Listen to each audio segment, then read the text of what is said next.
একটি দেশ পরিচালনায় শিক্ষিত নেতার বিকল্প কিছু নেই। যেহেতু বাংলাদেশ একটি গণতান্ত্রিক দেশ, সেহেতু প্রতি ৫ বছর পরপর নির্বাচনের মাধ্যমে নতুন সরকার গঠিত হয়। আর সেই সরকারের এমপি মন্ত্রীরাই বাংলাদেশকে পরিচালনা করে। এই মন্ত্রীরা যেমন বুদ্ধিমত্তা ও পাণ্ডিত্যের অধিকারী, তেমনি সুশিক্ষিত হয়ে থাকেন। আর এসব মন্ত্রীদের শিক্ষাগত যোগ্যতার উপর ভিত্তি করে বিভিন্ন মন্ত্রণালয়ের দায়িত্ব দেয়া হয়। তেমনি বর্তমান বিএনপি সরকারের মন্ত্রিসভায়ও অনেক মেধাবী উচ্চশিক্ষিত মন্ত্রী রয়েছে, যারা কিনা খুবই সুশৃঙ্খলভাবে দেশকে পরিচালনা করছেন। তাছাড়া তাদের বুদ্ধিমত্তা, শিক্ষাগত যোগ্যতা এবং উপস্থিত বুদ্ধির কাছে যে কেউ হার মেনে যায় খুব সহজে। তো বন্ধুরা, আজকের এই ভিডিওটিতে আপনাদের পরিচয় করিয়ে দেব বর্তমান সময়ে বিএনপির সবচেয়ে মেধাবী, স্মার্ট ও শিক্ষিত ৮ মন্ত্রীর সাথে। তাছাড়া আরও জানাবো শিক্ষাগত যোগ্যতায় কে এগিয়ে সে সম্পর্কেও। তো চলুন আর কথা না বাড়িয়ে ভিডিওটিতে একটি লাইক দিয়ে শুরু থেকে শেষ পর্যন্ত দেখুন। ডক্টর আ.ন.ম এহসানুল হক মিলন। বিএনপির একজন শিক্ষিত নেতা হলেন এহসানুল হক মিলন। বলতে গেলে তিনি বর্তমানে বাংলাদেশের শিক্ষা ব্যবস্থার সকল কাঠামো নিয়ন্ত্রণ করছেন। তিনি কেমন শিক্ষিত ও বুদ্ধিমত্তার অধিকারী তা কি কম হলে হয়? এহসানুল হক মিলন তারেক রহমানের মন্ত্রিসভায় বাংলাদেশের শিক্ষামন্ত্রী এবং প্রাথমিক ও গণশিক্ষা মন্ত্রী হিসেবে দায়িত্ব পালন করছেন। তিনি বাংলাদেশ জাতীয়তাবাদী দলের কেন্দ্রীয় নির্বাহী কমিটির আন্তর্জাতিক বিষয়ক সম্পাদক। ইতিপূর্বে তিনি ২০০১ থেকে ২০০৬ সাল পর্যন্ত খালেদা জিয়ার দ্বিতীয় মন্ত্রিসভায় শিক্ষা প্রতিমন্ত্রী হিসেবে দায়িত্ব পালন করেন এবং নকল বিরোধী আন্দোলনের মাধ্যমে দেশব্যাপী ব্যাপক পরিচিতি লাভ করেন। আ.ন.ম এহসানুল হক মিলন ১৯৫৭ সালের ২৬ মার্চ চাঁদপুর জেলার কচুয়া উপজেলায় এক সম্ভ্রান্ত মুসলিম পরিবারে জন্মগ্রহণ করেন। মিলন শৈশবে ঢাকার শেরেবাংলা নগর সরকারি বালক উচ্চ বিদ্যালয় থেকে মাধ্যমিক অর্থাৎ এসএসসি সম্পন্ন করেন। এরপর তিনি গভর্নমেন্ট ইন্টারমিডিয়েট টেকনিক্যাল কলেজ, বর্তমানে সরকারি বিজ্ঞান কলেজ থেকে এইচএসসি পাশ করেন। এরপর তিনি ঢাকা বিশ্ববিদ্যালয় থেকে রসায়ন বিভাগে স্নাতক ডিগ্রি অর্জন করেন।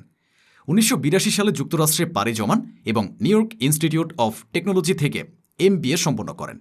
২০১৮ সালে তিনি আন্তর্জাতিক ইসলামী বিশ্ববিদ্যালয় মালয়েশিয়া থেকে রাষ্ট্রবিজ্ঞানে PhD ডিগ্রি অর্জন করেন। তার গবেষণার বিষয় ছিল বাংলাদেশের আর্থসামাজিক উন্নয়নে কারিগরি ও বৃত্তিমূলক শিক্ষা ও প্রশিক্ষণের ভূমিকা। তার শিক্ষাগত যোগ্যতা একজন শিক্ষামন্ত্রী হিসেবে নিছক কম নয়। মির্জা ফখরুল ইসলাম আলমগীর। বিএনপির সবচেয়ে শিক্ষিত মন্ত্রীর মধ্যে সবার উপরে রয়েছেন মির্জা ফখরুল ইসলাম আলমগীর। মির্জা ফখরুল ইসলাম আলমগীর বর্তমান সরকারের স্থানীয় সরকার, পল্লী উন্নয়ন ও সমবায় মন্ত্রণালয়ের মন্ত্রী। তিনি বাংলাদেশ জাতীয়তাবাদী দলের মহাসচিবের দায়িত্ব পালন করছেন। ২০০১ সালের ৮ম জাতীয় সংসদ নির্বাচনে তিনি ঠাকুরগাঁও ১ থেকে বিএনপির মনোনয়নে সংসদ সদস্য নির্বাচিত হয়ে প্রথমে কৃষি মন্ত্রণালয় ও পরবর্তীকালে বেসামরিক বিমান পরিবহন ও পর্যটন মন্ত্রণালয়ের প্রতিমন্ত্রী হিসেবে দায়িত্ব পালন করেন। মির্জা ফখরুল ইসলাম আলমগীর ১৯৪৮ সালের ২৬ জানুয়ারি ঠাকুরগাঁও উপজেলায় জন্মগ্রহণ করেন। শিক্ষাজীবনে মির্জা ফখরুল ইসলাম ঢাকা কলেজ থেকে উচ্চ মাধ্যমিক পাশ করেন এবং ঢাকা বিশ্ববিদ্যালয় থেকে অর্থনীতিতে স্নাতক ও স্নাতকোত্তর ডিগ্রি অর্জন করেন। ১৯৭২ সালে BCS পরীক্ষায় উত্তীর্ণ হয়ে শিক্ষা ক্যাডারে ঢাকা কলেজে অর্থনীতি বিভাগে শিক্ষকতা পেশায় যোগ দেন। পরবর্তী সময়ে বেশ কয়েকটি সরকারি কলেজে অধ্যাপনা করেন। অন্যান্য সরকারি দায়িত্বের মধ্যে মির্জা ফখরুল বাংলাদেশ সরকারের পরিদর্শন ও আয় ব্যয় পরীক্ষণ অধিদপ্তরে একজন নিরীক্ষক হিসেবে কাজ করেন। ১৯৭৯ সালে জিয়াউর রহমানের শাসনামলে তৎকালীন উপপ্রধানমন্ত্রী S.A. বারের ব্যক্তিগত সচিব হিসেবে দায়িত্ব পান। ১৯৮২ সালে হুসেইন মোহাম্মদ এরশাদ রাষ্ট্রীয় ক্ষমতায় আসার পর বাড়ি পদত্যাগ করার পূর্ব পর্যন্ত তিনি এই দায়িত্ব পালন করেন। বাড়ি পদত্যাগ করার পর মির্জা ফখরুল তার শিক্ষকতা পেশায় ফিরে যান। এ সময় তিনি ঠাকুরগাঁও সরকারি কলেজে অর্থনীতির অধ্যাপক হিসেবে যোগদান করে ১৯৮৬ সাল পর্যন্ত শিক্ষকতা করেন। ১৯৮৬ সালে পৌরসভা নির্বাচনকে সামনে রেখে মির্জা ফখরুল তার শিক্ষকতা পেশা থেকে অব্যাহতি নেন এবং সক্রিয়ভাবে রাজনীতিতে প্রবেশ করেন। এরপর থেকে আজ পর্যন্ত বিএনপির বিভিন্ন গুরুত্বপূর্ণ পদে দায়িত্ব পালন করে সর্বশেষ দলের মহাসচিবের দায়িত্ব পান। আমির খসরু মাহমুদ চৌধুরী। বিএনপির সবচেয়ে শিক্ষিত মন্ত্রীদের মধ্যে আমির খসরু মাহমুদ চৌধুরী একজন। তিনি বর্তমান সরকারের অর্থমন্ত্রী হিসেবে দায়িত্ব পালন করছেন। আমির খসরু ১৯৯১ সালে চট্টগ্রাম ৮ আসন থেকে উপনির্বাচনে প্রথমবারের মতো বাংলাদেশ জাতীয়তাবাদী দল বিএনপির মনোনয়নে সংসদ সদস্য নির্বাচিত হন। ২০০১ সালে বাণিজ্য মন্ত্রণালয়ের মন্ত্রী হিসেবে দায়িত্ব গ্রহণ করেন এবং ২৫ মার্চ ২০০৪ পর্যন্ত মন্ত্রী হিসেবে দায়িত্ব পালন করেন।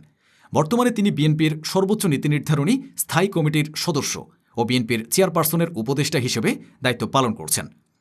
এবার জানিয়ে দেই আমির খসরু মাহমুদ চৌধুরীর সংক্ষিপ্ত জীবনী ও শিক্ষাগত যোগ্যতার সম্পর্কে। আমির খসরু ১৯৪৯ সালে চট্টগ্রাম জেলার পাহাড়তলী থানার উত্তর কাট্টুলিতে জন্মগ্রহণ করেন। বাল্যকালে আমির খসরু প্রাথমিক ও মাধ্যমিক পড়ালেখা গ্রামের বিদ্যালয় থেকেই নিয়েছেন। আমির খসরু ১৯৬৯ সালে চট্টগ্রাম কলেজ থেকে স্নাতক ডিগ্রি অর্জন করেন।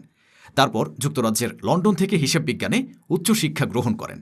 আমির খসরু মাহমুদ চৌধুরী শিক্ষাজীবন শেষ করে তার পিতার ব্যবসায় যুক্ত হন। তিনি চট্টগ্রাম স্টক এক্সচেঞ্জ প্রতিষ্ঠা করেন এবং চেয়ারম্যান হিসেবে দায়িত্ব পালন করেন। তিনি Chattogram chamber of commerce and ইন্ডাস্ট্রিজের সাবেক সভাপতি ও দক্ষিণ এশিয়া এক্সচেঞ্জ ফেডারেশনের প্রথম সভাপতি হিসেবে দায়িত্ব পালন করেন। এছাড়া খসরু চট্টগ্রামে দক্ষিণ কোরিয়ার আনারসি কনসাল সোনালী ব্যাংকের ভারপ্রাপ্ত চেয়ারম্যান, জাতীয় রাজস্ব বোর্ড ও বাংলাদেশ শিল্প বিভাগের উপদেষ্টা কমিটির সদস্য হিসেবে দায়িত্ব পালন করেন। হাফিজ উদ্দিন আহমেদ বিএনপির অন্যতম প্রজ্ঞাবান, জ্ঞানী ও সুশিক্ষিত মন্ত্রী হাফিজ উদ্দিন আহমেদ। হাফিজ উদ্দিন আহমেদ বর্তমানে ত্রয়োদশ জাতীয় সংসদের স্পিকারের দায়িত্ব পালন করছেন। স্পিকার হওয়ার আগে তিনি তারেক রহমান সরকারের মুক্তিযুদ্ধ বিষয়ক মন্ত্রী এবং খালেদা জিয়ার মন্ত্রিসভার মন্ত্রী ও প্রতিমন্ত্রী হিসেবে দায়িত্ব পালন করেছেন। ভোলা ৩ আসন থেকে তিনি পরপর ৬ বার সহ ৭ বার সংসদ সদস্য নির্বাচিত হন। বাংলাদেশের স্বাধীনতা যুদ্ধে তার সাহসিকতার জন্য বাংলাদেশ সরকার তাকে বীর বিক্রম খেতাব প্রদান করেন। তিনি বাংলাদেশ জাতীয়তাবাদী দলের স্থায়ী কমিটির একজন সদস্য ছিলেন। তো চলুন এবার দেখে নেই হাফিজ উদ্দিন আহমেদের সংক্ষিপ্ত জীবনী ও শিক্ষাগত যোগ্যতা সম্পর্কে। হাফিজ উদ্দিন আহমেদের জন্ম ১৯৪৪ সালের ২৯ অক্টোবর। তার পৈতৃক বাড়ি ভোলার লালমোহনে। তার বাবা আজহার উদ্দিন আহমেদ চিকিৎসক ছিলেন, যিনি ১৯৬৩ ও ১৯৬৫ সালে দুবার প্রাদেশিক পরিষদের সদস্য নির্বাচিত হন এবং বিরোধী দলের ডেপুটি নেতা হিসেবে দায়িত্ব পালন করেন। হাফিজ উদ্দিন আহমেদ ১৯৫৯ সালে বরিশাল জিলা স্কুল থেকে মেট্রিক ও ১৯৬১ সালে সরকারি ব্রজমোহন কলেজ বরিশাল থেকে আইএ পাশ করেন। তিনি ঢাকা বিশ্ববিদ্যালয়ের রাষ্ট্রবিজ্ঞান বিভাগ থেকে ১৯৬৪ সালে বিএ সম্মান এবং ১৯৬৫ সালে এমএ ডিগ্রি অর্জন করেন। খলিলুর রহমান বিএনপি সরকারের অন্যতম শিক্ষিত মন্ত্রী হলেন খলিলুর রহমান।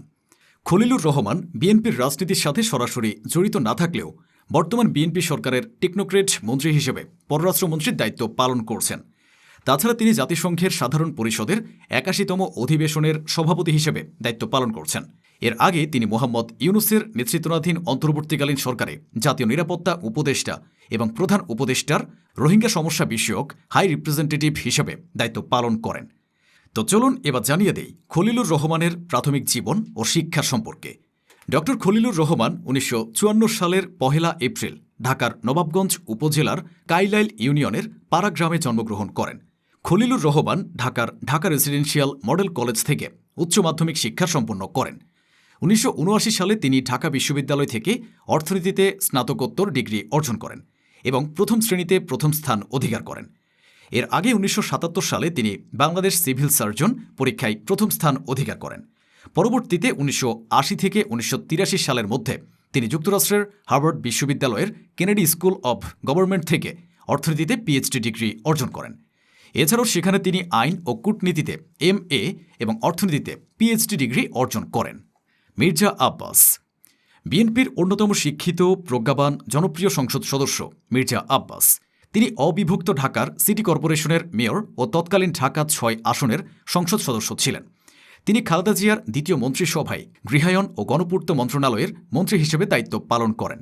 তিনি বাংলাদেশ জাতীয়তাবাদী দলের জাতীয় স্থায়ী কমিটির সদস্য এবং মন্ত্রী পদমর্যাদায় বাংলাদেশের প্রধানমন্ত্রী তারেক রহমানের উপদেষ্টা। তো চলুন এবার দেখে নেই মির্জা আব্বাসের সংক্ষিপ্ত জীবনী ও শিক্ষাগত যোগ্যতা সম্পর্কে। মির্জা আব্বাস ১৯৫১ সালের ৭ ফেব্রুয়ারি কিশোরগঞ্জ জেলায় জন্মগ্রহণ করেন। স্থানীয় বিদ্যালয় থেকে প্রাথমিক ও মাধ্যমিক শিক্ষা শেষ করে তিনি ১৯৬৬ সালে তৎকালীন নাজিবউদ্দিন ভূঁইয়া ডিগ্রি কলেজে ভর্তি হয়ে ১৯৭১ সালে মদনপুর অধীনে বাণিজ্য শাখা থেকে স্নাতক ডিগ্রি অর্জন করেন। মির্জা আব্বাস কর্মজীবনের প্রথমে মির্জা এন্টারপ্রাইজ নামে তার পারিবারিক ব্যবসায় যুক্ত হন। তিনি ঢাকা ব্যাংক প্রতিষ্ঠা করেন। ১৯৯৫ সালে তাকে ঢাকা ব্যাংকের বিকল্প পরিচালক হিসেবে অফিসিয়ালি পরিচয় করিয়ে দেওয়া হয়। ১৯৯৫ সালের ২৯ মার্চ তিনি ব্যাংকের পরিচালক হিসেবে নিযুক্ত হন। সালাউদ্দিন আহমেদ বাংলাদেশের আরেক মেধাবী, চালাক, ধূর্ত ও বুদ্ধিমান মন্ত্রী হলেন সালাউদ্দিন আহমেদ। তিনি কক্সবাজার ১ আসনের সংসদ সদস্য এবং বিএনপির মন্ত্রিসভার প্রধান গুরুত্বপূর্ণ স্বরাষ্ট্রমন্ত্রীর দায়িত্ব পালন করছেন। তিনি পূর্বে 2001 থেকে 2006 সাল পর্যন্ত যোগাযোগ প্রতিমন্ত্রী এবং 1996 থেকে 2006 পর্যন্ত সংসদ সদস্য হিসেবে দায়িত্ব পালন করেছেন। তিনি বিএনপির মুখপাত্র ছিলেন। সালাউদ্দিন আহমেদ 1962 সালের 30 জুন কক্সবাজার জেলার তৎকালীন বৃহত্তর চকরিয়া উপজেলার পেকুয়া ইউনিয়নের ঐতিহ্যবাহী শিকদারপাড়া গ্রামে সম্ভ্রান্ত মৌলভী পরিবারে জন্মগ্রহণ করেছিলেন। পেকুয়াতে প্রাথমিক পর্যায়ের পড়ালেখা শেষ করে কিশোর সালাউদ্দিন আহমেদ পেকুয়ার শিলখালী উচ্চ বিদ্যালয় হতে রেকর্ড সংখ্যক নম্বর পেয়ে 1977 সালে এসএসসি পরীক্ষায় উত্তীর্ণ হন। এরপর চট্টগ্রাম সরকারি কলেজ থেকে 1979 সালে কৃতিত্বের সাথে তিনি এইচএসসি পরীক্ষায় উত্তীর্ণ হন। তারপর ঢাকা বিশ্ববিদ্যালয়ে আইন বিভাগে ভর্তি হন 1980 সালে। তিনি ঢাকা বিশ্ববিদ্যালয় থেকে 1984 সালে এলএলবি সম্মান এবং 1986 সালে এলএলএম ডিগ্রি অর্জন করেন এবং বাংলাদেশ বার কাউন্সিলে আইনজীবী তালিকাভুক্তি পরীক্ষায় উত্তীর্ণ হয়ে অ্যাডভোকেট হিসেবে সনদ লাভ করেন। সপ্তম বিসিএস পরীক্ষায় 1985 সালে অংশ নিয়ে তিনি বিসিএস ক্যাডারে উত্তীর্ণ হন। 1988 সালের 15 ফেব্রুয়ারি তিনি বিসিএস প্রশাসন চাকুরিতে যোগদান করেন। বগুড়া জেলা প্রশাসনের সিনিয়র সহকারী সচিব হিসেবে দায়িত্ব পালনকালে 1991 সালে তিনি তৎকালীন সরকারের প্রধানমন্ত্রী বেগম খালেদা জিয়ার সহকারী একান্ত সচিব হিসেবে যোগদান করেন। এরপর থেকে তিনি সক্রিয়ভাবে বিএনপির রাজনীতির কেন্দ্রবিন্দুতে চলে আসেন। তারেক রহমান বর্তমান সরকারের প্রধানমন্ত্রী হলেন তারেক রহমান। শিক্ষাগত যোগ্যতায় অন্যান্য মন্ত্রীদের থেকে তারেক রহমান তেমন এগিয়ে না থাকলেও যেহেতু তিনি বর্তমান বিএনপি দলের নেতা এবং বর্তমান সরকারের প্রধানমন্ত্রী, তাই তাকে এ তালিকায় রাখা হয়েছে। তারেক রহমান 1968 সালের 20 নভেম্বর তৎকালীন পূর্ব পাকিস্তানের ঢাকায় জন্মগ্রহণ করেন। তিনি সাবেক রাষ্ট্রপতি জিয়াউর রহমান ও সাবেক প্রধানমন্ত্রী খালেদা জিয়া দম্পতির প্রথম সন্তান। তার পূর্বপুরুষেরা বগুড়া জেলার বাসিন্দা ছিলেন। তারেক রহমান BF শাহীন কলেজ ঢাকায় শিক্ষাজীবন শুরু করেন এবং তারপর ঢাকার সেন্ট জোসেফ উচ্চ মাধ্যমিক বিদ্যালয়ে অধ্যয়ন করেন। পরবর্তীতে ঢাকা রেসিডেন্সিয়াল মডেল কলেজ থেকে মাধ্যমিক শেষ করেন। তারপর আদমজী ক্যান্টনমেন্ট কলেজ থেকে উচ্চ মাধ্যমিক শেষ করে 1985-86 শিক্ষাবর্ষে ঢাকা বিশ্ববিদ্যালয়ের আইন বিভাগে প্রথমে ভর্তি হন। পরে বিভাগ পরিবর্তন করে আন্তর্জাতিক সম্পর্ক বিভাগে ভর্তি হন। কিন্তু স্নাতক দ্বিতীয় বর্ষে পড়াকালীন তিনি বিশ্ববিদ্যালয় জীবনের ইতি ঘটিয়ে বস্ত্রশিল্প ও নৌযোগাযোগ খাতে ব্যবসা শুরু করেন। পরবর্তীতে তিনি লন্ডনে থাকাকালীন উচ্চশিক্ষা নিয়েছেন বলে জানা যায়, তবে এ ব্যাপারে কোনো সঠিক তথ্য জানা যায়নি। তো বন্ধুরা, বিএনপির এসব মন্ত্রীদের মধ্যে শিক্ষাগত যোগ্যতায় কে সবচেয়ে বেশি এগিয়ে বলে আপনার মনে হয় কমেন্টে লিখে জানান তার নাম। ভিডিওটি ভালো লাগলে শেয়ার করুন এবং চ্যানেলটিতে নতুন হয়ে থাকলে সাবস্ক্রাইব করে বেল আইকনটি বাজিয়ে রাখুন। ধন্যবাদ।